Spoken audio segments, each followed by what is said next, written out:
Hello friends, আমরা একটু নতুন মিনি ব্লগ নিয়ে চলে এসেছি। আর আজকে দেখতে পাচ্ছি রেডি হয়ে পড়েছি রিসেপশনে যাওয়ার জন্য। তো সেখানে এখন যাব। তো আমি বিদায়ের কোনো ভিডিও করতে পারিনি, আর সকাল থেকে কোনো ভিডিও করতে পারিনি, সেই জন্য এই মিনি ব্লগটা করছি। তো আমি বাড়ি চলে এসেছিলাম, তো বাড়ি এসে পড়তে গিয়েছিলাম, তো সেই জন্যই কোনো ভিডিও করতে পারিনি। আর আমি আজকে বাড়ি থেকেই যাব, তো চলো বেরিয়ে পড়ি।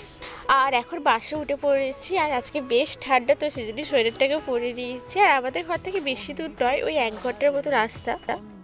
তো আমরা চলে এসেছি, আর এই যে দেখতে পাচ্ছ ব্রাইড গ্রুপ। তো কেমন লাগছে অবশ্যই জানিও।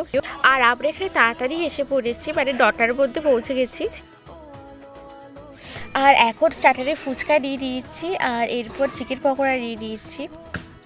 তো আমরা স্টার্টারের পর মেন কোর্সে খেতে বসে পড়েছিলাম, তো যেতে হবে, তো সেজন্য তাতে করে খেয়ে নিয়েছি। আর মেন কোর্সের মেনুটা তোমাকে দেখাতে পারিনি, কারণ আমরা যে টেবিলে খেতে বসেছিলাম, তো সেখানে মেনু কার্ড ছিল না। তো চলো আজকের মতো ভিডিও এখানেই শেষ করছি। ভিডিওটি ভালো লাগলে লাইক কমেন্ট শেয়ার করে দিও, এরকম আরও ভিডিও পেতে চ্যানেলটিকে সাবস্ক্রাইব করে দিও। আজকের মতো টাটা, গুড নাইট।